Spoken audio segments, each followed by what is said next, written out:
What's going on, guys? So today I am out here at Ron Hoover RV and Marine in Corpus Christi, Texas, and boy, do I have a big RV for you to look at today. This thing is simply enormous. And if you saw the video where I was testing out the Shoreline scale with the fifth wheels and it wasn't really working well, and we were trying to figure out how much tongue weight a travel trailer would put on it just to see if it would work well, this is the actual unit we tested. This thing is enormous, and it's also heavy, has quite a bit of tongue weight, and there's a lot to look at. So hang tight, I'll be right back.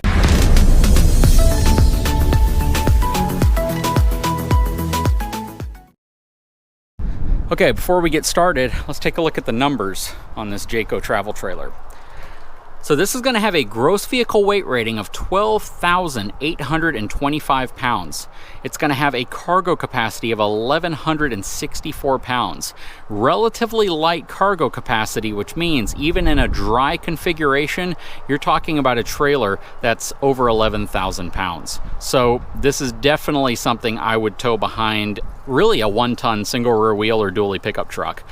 It has 5,800 pound axles. This unit is probably close to 38 feet long. It is very, very tall for a travel trailer.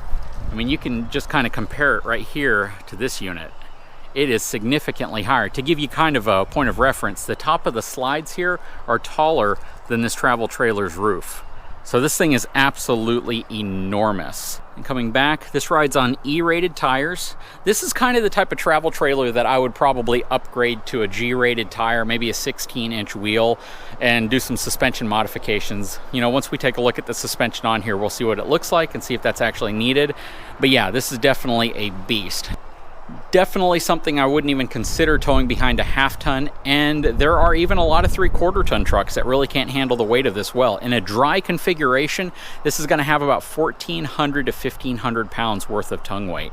That's a lot of payload that's loaded onto the back of your truck before you've loaded anything into this unit, including your batteries and propane, which are going to count for another couple hundred pounds, and the hitch on the back of your vehicle and all of that. You're going to want a truck that probably has anywhere between 2,500 to 3,000 pounds worth of payload capacity to tow something like this. Anyways, let's take a closer look at some of the features. First of all, this has the auto leveling system from LCI, smart jack up front along with auto leveling jacks all the way around, dual propane cans. It's got this really cool storage area up front. You can put a generator or something else here, but you can also mount your batteries in here.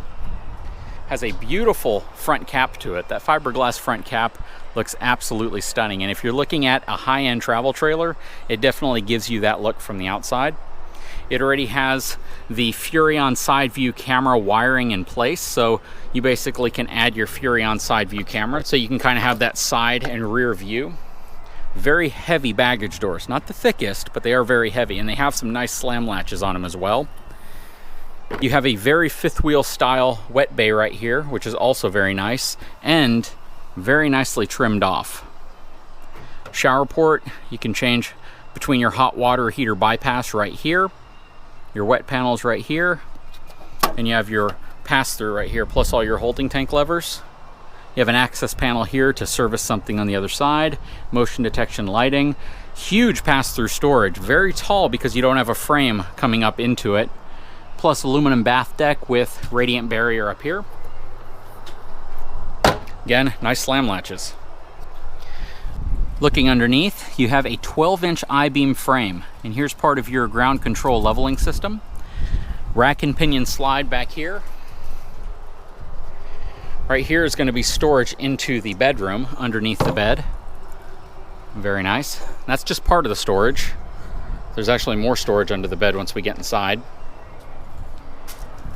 Coming back this way, this is going to be your black tank flush, where you basically hook a hose up, sprays a little sprayer inside of your black tank to help clean it out.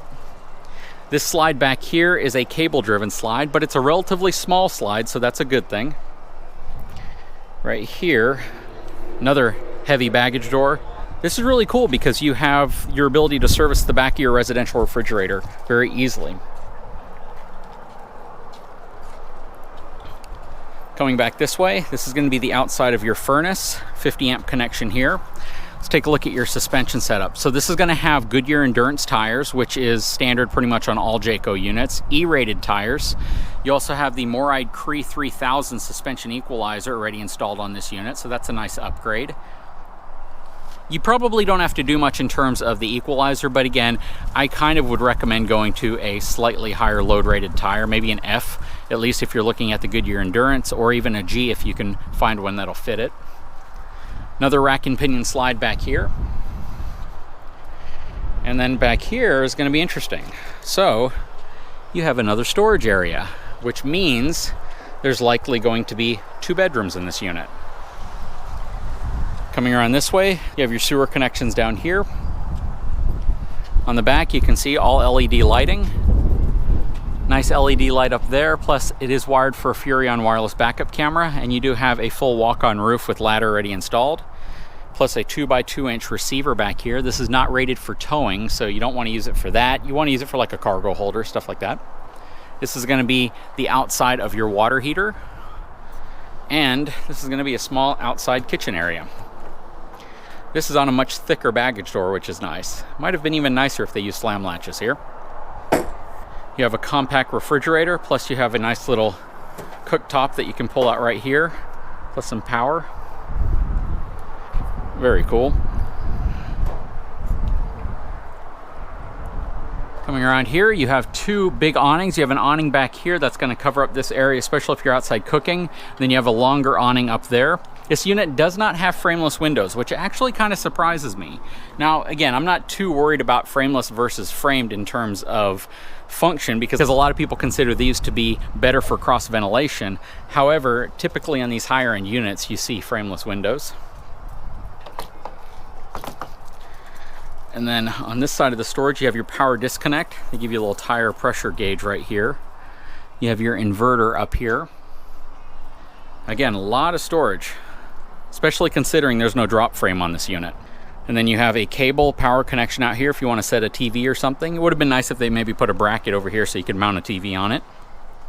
This does have the MORryde step above steps. Let's take a look inside of this Jayco Eagle 340 DROK. And you can see right there, Go Power Solar already installed on this unit.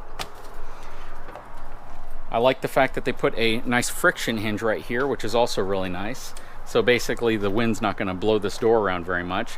You can see that the dry weight of this unit is 11,661 pounds. Crazy. The overall length of this, check this out. I thought 38, 41 feet, 2 inches long. That's crazy. 41 feet and 2 inches long. This is longer than a lot of fifth wheels. This is actually the same size as many of your larger fifth wheels. That is just absolutely crazy. This thing is huge. Okay, so we'll take a look over there in a second. We're going to start here in the kitchen and living room space. Very interesting, because this space feels very toy hauler-like, because you have this really, really long sofa. 1, 2, 3, 4, 5 seats, and you could probably even seat more than that, and I believe they all recline. So this huge sofa right here. You have this angled kind of cornered TV. I don't know how I feel about that, but you know, it's definitely viewable from any of the seats. You have a good size island with these really cool power ports right here for USB and standard plugs. Whirlpool residential refrigerator installed, as well as a 3-burner. This looks to be a Furrion gas cooktop with oven, and a nice High Point residential microwave. Love the contrasting tones. Absolutely love it when they do the, you know, the lighter tones next to the darker tones. And if I'm correct, it has the slow closing drawers. Also something you really don't see on travel trailers, so that's nice. Taking a look at the price on this unit, this has an MSRP of $78,291 and a sale price of $59,999. This is absolutely for those folks who might normally get a fifth wheel, but they want a travel trailer because of the truck that they currently have, or it's just going to fit their lifestyle better, because the pricing on this is very similar to what you might expect to pay for a fifth wheel in the same configuration. Huge pantry space. I love the rails on the side so you can adjust the heights of these shelves. That's really cool. That should almost be standard on all units. So you have a 50-inch TV already installed. Nice sound bar from JBL, kind of a sound bar. You have separate speakers and then a controller in the center. 34-inch wide Furrion panoramic fireplace. Beautiful cabinetry above. I even like the fixtures here above the island. Really nice. You have some nice drawers here as well in the kitchen.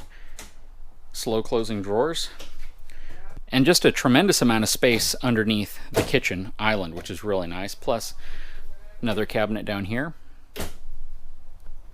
Coming back this way, let's work our way from the front to the back. So first of all, here is your control panel here, which is really nice. This controls your slides, turns on the lights, it controls pretty much everything inside, and it's wirelessly connected to all of the switches, which is also really cool. Coming into the bedroom, check this out.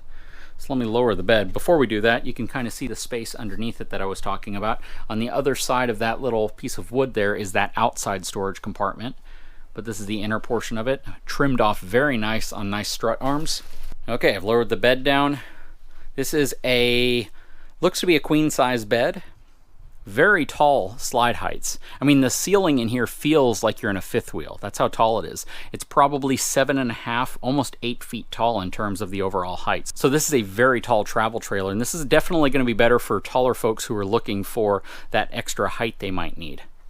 Check all this out. This is just beautifully trimmed off. Tons and tons of space.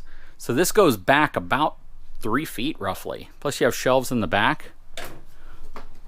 More space up top. And here, that is really cool. So you got all these drawers in here. Check this out. It's just a tremendous amount of space. And then more storage on that side and another cabinet up top. Plus you have your solar controller right there. And I do not know specifically what the solar rating is on the system in here. You have a really cool pull-out drawer right here as well. Check that out. Look how far it comes out. It's like 3 feet out. That is kind of crazy. So you could kind of use that as an ironing board maybe, or a desk. Very, very unique. As we work our way around, you can see you have some more wardrobe space here. You have your TV mounted, more cabinetry above, plus really nice valances, nice neutral in tone. This is a super cool floor plan. And then you have a half bath right here. So you have a lot of countertop space, nice sized mirror, and I believe that's a medicine cabinet. Yep, has a really, really strong magnetic hold there. On this side, you have your toilet, which is a porcelain toilet. You have a little towel rod, and you have a vent above. But it is a pass-through bathroom. Might call it kind of a Jack and Jill bathroom, but there's no bedroom on this side, so probably not. Coming around this way, nice good sized window here. That's a huge window, plus some windows on the ends. USB ports here next to the sofa, one on each side. There's no carpet in this unit at all either. So now this is technically the master bedroom. King size bed. Plenty of room on each side. I really like the nightstands. They don't come out too far over the bed, and you have some space on the front of it, plus you have plugs right below it. You have a switch right there to turn lights on and such. Very nice height to the slides. Very, very cool setup right here. Check out all this wardrobe space here at the end. Plus you have this really nice shelf here, as well as additional wardrobe space over here and over here. Now, one thing I want to check on real quick before I go any further, is this actually a place for a washer and dryer? Because if it is, I didn't see it, but it's very deep. It's deep enough to be. And on this side, okay, so the dryer vent would go right here. So it does have a dryer vent connection, but what I'm looking for is the water connection. And I just don't see it. So if you're going to put a washer and dryer in here, I don't know how you would plumb water into this, because there's not any connections in here for it either. So that is interesting. Wondering if you might have to specifically prep it for a washer and dryer connection. Anyways, back into the main master bedroom. Underneath this bed, you'll also see additional storage. You can see the box for the TV, your power cord, your sprayer hose, and your dinette table are all in here. And the dinette table essentially plugs into those legs, which would sit in front of the sofa right here. Okay, let's work our way into the bathroom. So this is going to be the full bathroom. You have your large medicine cabinet there. A lot of countertop space. Ton of countertop space right here. Undermount sink, which looks really nice. You have a little towel rod over here, plus your light switches. These are not going to be wireless light switches, by the way. Nice backsplash right here. Huge, huge countertop. Plus a really nice cornered kind of a pantry in here for your toiletries, toilet paper towels and such. And then you have another one right here.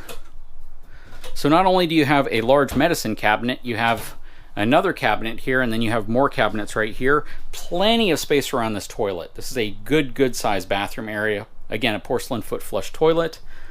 Has a good sized shower stall in here.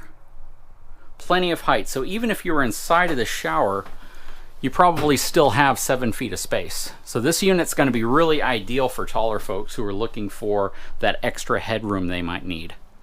Let's count the AC units. So we have one whisper quiet AC unit in the bedroom, which is really cool to see.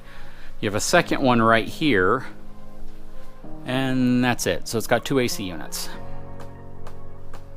I'm gonna guess that this probably has like a 175 watt solar system installed in it. I'd have to definitely check with them. Anyways, guys, what are your thoughts on this unit? This thing is enormous. There's a lot to like about it. And if you're a large family or you simply want better sleeping accommodations for the kids as opposed to your traditional bunk, you know, this has a queen size bed in the front and a king size bed in the back. Definitely suitable for families. And of course, you could kind of use this for a sleeping area as well. Anyways, I'd love to know your thoughts. If you get a chance, please leave a comment below. And also, if you haven't had a chance to subscribe to my channel, I'd really appreciate it if you would. Guys, it's great talking to you guys, and I'll talk to you again very soon.